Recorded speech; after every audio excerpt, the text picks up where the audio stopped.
dia zao hoe ny tsara anampy amin'ny resaka nataony ny ministre de finance zay filohan'ny conseil d'administration an'Air Madagascar moa dia zao reny fanontaniana apelaka reo reny dia miankina daholo amin'ny fanatanterahany Air Madagascar sy ny équipe Air Madagascar amin'izao fotoana zao les business plan zay mifanarahana tamin'ny conseil d'administration sy ny fitondram-panjakana efa voatsinjo any daholo zany resaka any ary tsy mandehandeha ho azy ohatran'izao ny hoe maninona no amin'izao fotoana zao no mividy an'le Airbus A340 anankiroa reny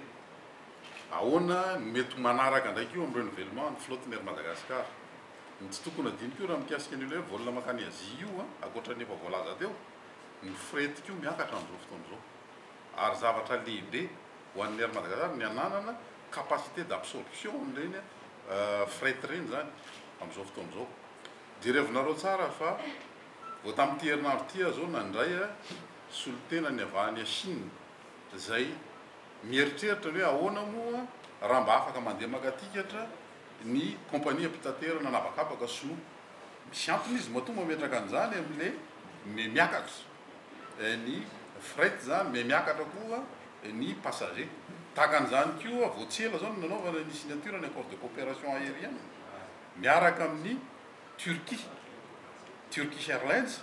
dia mieritreritra koa hoe maninona raha mba misy vol direct avy any Istanbul makaty Antananarivo zany milaza daholo zany resaka rehetra zany hoe miakatra le passager sy ny fret makaty Madagascar sy aty amin'ity faritra misy antsika aty amin'izao fotoana zao ary tsy afaka ny tsy hijery an'izany ny Air Madagascar fa tokony hifaninana amin'izany tarehin-javatra zany raha mikasika an'ileo sortie de l'annexe B miaraka tonga amin'ny fiaramanidina ho avy io zao amin'izao fotoana zao ny délégation navy amin'ny aviation civile de Madagascar nandeha tany Montréal fantatritsika tsara fa tamin'ny volana mai teo du 21 au 23 mai dia nisy ny audit zay nataony OACI zany mikasika ny ACM ny aviation civile de Madagascar satria mifampiankina ny sortie ny ACM